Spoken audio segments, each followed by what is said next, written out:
नमस्कार, मी पल्लवी. स्वागत आहे तुमचं सगळ्यांचं माझ्या किचनमध्ये. आज आपण ब्रेड ऑमलेट बनवणार आहोत, जे की सगळ्यांचं ऑल टाईम फेवरेट आहे आणि बनवायला सुद्धा जास्तीचा वेळ लागत नाही. नाश्त्यासाठी तर अगदी उत्तम आहे. लहानांपासून मोठ्यांपर्यंत सगळ्यांनाच आवडतो हा नाश्त्याचा प्रकार. आणि आज आपण हे ब्रेड ऑमलेट स्ट्रीट स्टाईल बनवणार आहोत, तर तुम्हाला नक्कीच आवडेल. रोज सकाळी नाश्त्याला काय बनवायचं किंवा रोज रोज मुलांना टिफिनला काय द्यायचं हा प्रश्न जर तुम्हालाही पडत असेल तर एकदा हा ब्रेड ऑमलेट नक्की बनवून बघा. झटपट असा तयार होतो आणि त्याचसोबत सगळ्यांना आवडतो. बॅचलरसाठी तर ही रेसिपी परफेक्ट आहे.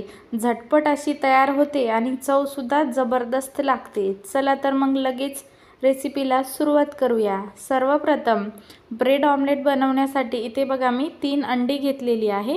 त्याच्यानंतर 4 ब्राऊन ब्रेड घेतलेले आहे. तुम्ही ब्राऊन ब्रेडच्या जागी व्हाईट ब्रेडचा सुद्धा वापर करू शकता, पण मी इथे ब्राऊन ब्रेडचा वापर केलेला आहे. आता आपण घेतलेली अंडी फोडून घ्यायची आहे. अंडी फोडण्यासाठी बघा मी एक मोठा बाउल घेतलेला आहे, कारण आपण अंडी मिक्स करून घेणार आहोत.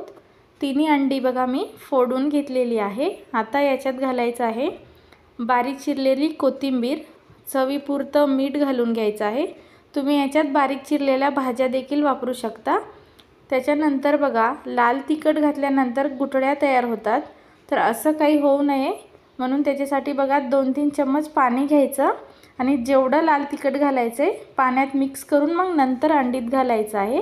असं केल्याने लाल तिखट बघा सगळीकडे व्यवस्थित असा मिक्स होतो, अजिबात गुठळ्या झालेल्या नाही. बघा आपली अंडी चांगली फेटून झालेली आहे. अंडीत मीठ घालताना तुमच्या बेतानीच घाला, कारण अंडी थोडी खारट असतं, त्याच्यामुळे कमी घातली तरी चालेल. आता बघा इथे तवा गरम झालेला आहे. आपण तेल घालून घेणार आहोत. तेल तुम्ही तुमच्या बेतानी घाला, म्हणजे तुम्ही नॉनस्टिक पॅन वापरणार असाल तर जास्तीचं तेल घालण्याची गरज नाही. बघा तेल घातल्यानंतर तवा चांगला गरम झालेला आहे. आता फेटून घेतलेली अंडी घालून घ्यायची आहे.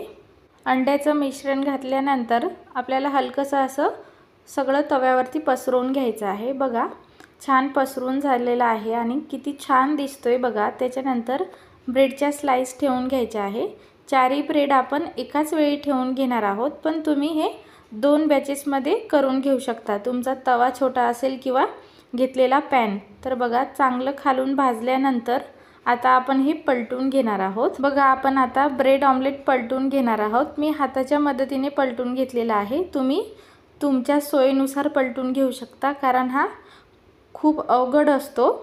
म्हणजे पलटताना तुटण्याची वगैरे शक्यता असते, पण नंतर शेकल्यानंतर काही नाही, एकदम इझी पलटला जातो. आता आपण याच्यावरनं थोडंसं चीज घालून घेणार आहोत. हे पूर्णपणे ऑप्शनल आहे. तुम्ही चीजच्या स्लाइस असतात ना, त्या देखील घालून घेऊ शकता. आपण आता हे मधून कट करून घेणार आहोत. बघा व्हिडिओमध्ये दाखवते ना, सेम त्या पद्धतीने कट करून घ्यायचं आहे आणि बघा पलटून घ्यायचं आहे अशा पद्धतीने. दुसरं पण आपल्याला सेम याच पद्धतीने फोल्ड करून घ्यायचं आहे आणि त्याच्यानंतर तुम्ही हव्या त्या आकारात कापून घेऊ शकता. बघा आहे की नाही किती सोपं, अगदी झटपट तयार होतो. कुठलेही जास्तीचे मसाले किंवा ऑइल लागत नाही. पटकन तयार होतो आणि नाश्त्यासाठी अतिउत्तम आहे. माझ्या नवऱ्याला आणि मला तर हा प्रचंड आवडतो. म्हणजे आमचा सगळ्यात आवडीचा नाश्ता आहे, कारण बनवायलासुद्धा जास्तीचा वेळ लागत नाही आणि चव पण खूप भारी लागते. आता लगेच आपण सर्व करायला घेऊया. तुम्ही हे असं पण खाऊ शकता, पण मी टोमॅटो केचपसोबत सर्व केलेला आहे. असं पण याची चव अगदी भन्नाट लागते. बघा मस्त असा ब्रेड ऑमलेट तयार झालेला आहे आणि दिसतोय पण किती भारी, बघूनच तोंडात पाणी येईल. तर ही सुपर टेस्टी ब्रेड ऑमलेटची रेसिपी एकदा घरी नक्की बनवून बघा. अजिबात जास्तीचा वेळ लागत नाही, झटपट असा तयार होतो. आणि रेसिपी कशी वाटली कमेंट करून सांगायला अजिबात विसरू नका. पुन्हा भेटू अशाच साध्या आणि सोप्या रेसिपीसोबत. तोपर्यंत धन्यवाद.